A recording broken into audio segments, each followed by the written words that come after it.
Praise the lord. దేవునికి మహిమ కలుగును గాక. ప్రతిరోజు క్రమం తప్పక వాగ్దానాన్ని వీక్షిస్తున్న ప్రతి ఒక్కరికి యేసయ్య నామములో ప్రత్యేక వందనములు. సబ్స్క్రైబ్ చేసుకుని అనేక మందికి షేర్ చేసి దేవుని మాటల ద్వారా బలపరచండి. ఈ దినమునకై ఏర్పాటు చేయబడిన దేవుని వాగ్దానము. ఆదికాండ గ్రంథము 15వ అధ్యాయము 1వ వచనము. భయపడకుము, నేను నీకు కేడెము, నీ బహుమానము అత్యధికమగునని చెప్పెను. Fear not, Abram, I am thy shield and thy exceeding great reward. యెహోవా దేవుడు అబ్రాముతో, భయపడకు, నేను నీకు కేడెముగా ఉన్నాను, నేను నీకిచ్చుచున్న బహుమానం అత్యధికమగును అని అన్నప్పుడు అబ్రాము గారు కూడా మనలాంటి మనిషే.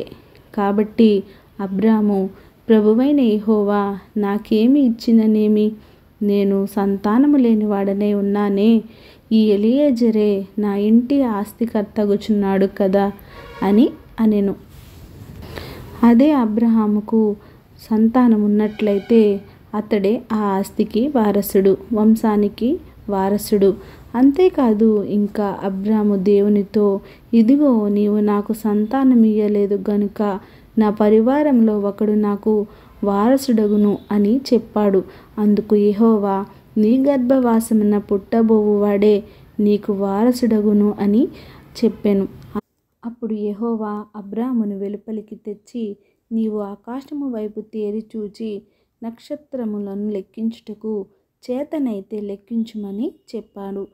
అప్పుడు నీ సంతానము అలాగవునని దేవుడు వాగ్దానం ఇచ్చాడు. అంటే సంతానము, వారసుడు లేడని బాధపడుచున్న అబ్రాముతో దేవుడే, భయపడకు, నీకిస్తున్న ఇస్సాకు అనే బహుమానం అత్యధికమగునని చెప్పిన విధముగా అబ్రాము ఇస్సాకును, ఇస్సాకు యాకోబు, యాకోబు నుండి 12 వంశముల గోత్రాలు, అంత అత్యధికముగా దేవుడు అబ్రామును ఆశీర్వదించాడు.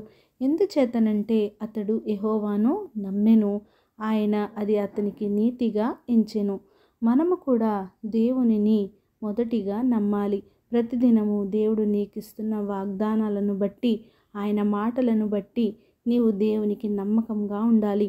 అబ్రాముతో దేవుడు ముందుగానే నీ సంతతి వారు తమది కాని పరదేశమందు నివసించి దాసులుగా ఉండి 400 ఏళ్ళు శ్రమ పెట్టబడి మిక్కిలి ఆశతో బయలుదేరి వస్తారు. నీవు క్షేమముగా నీ పితరుల యొద్దకు పోవుదువు, మంచి వృద్ధాప్యమందు నీవు పాతి పెట్టబడుదువు. ఇవన్నీ అబ్రాము జీవితంలో జరిగాయా లేదా? ఖచ్చితంగా జరిగాయి. మరి నీ నా జీవితాలలో ఖచ్చితంగా మన దేవుడు కార్యములు జరిగించునుగాక. ఆమెన్.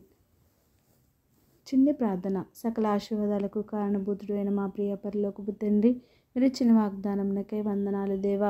ఎవరైతే ఈ వాగ్దానాన్ని విన్నారో, ఎత్తిపట్టి వాగ్దానం కొరకు దినదినము ప్రార్థించి మీరిచ్చు బహుమానాలను పొందుకునే యోగ్యత ప్రతి ఒక్కరికి దయచేయండి దేవా.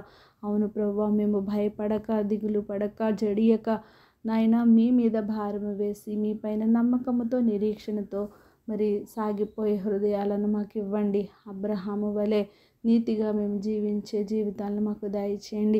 ప్రార్థన అవసరం కోరిన ప్రతి ఒక్క బిడ్డల్ని ఈ సమయంలో జ్ఞాపకం చేసుకోండి.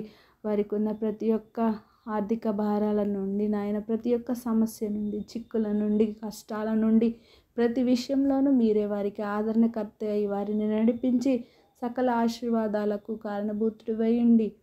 సకల ఆశీర్వాదాలు మాపై కుమ్మరించి నిండైన మెండైన నీ దీవెనలు మాకు ప్రసాదిస్తారని యేసుక్రీస్తు పరిశుద్ధ నామమున ప్రార్థించి అడిగి వేడుకొంచున్నాను మా తండ్రి.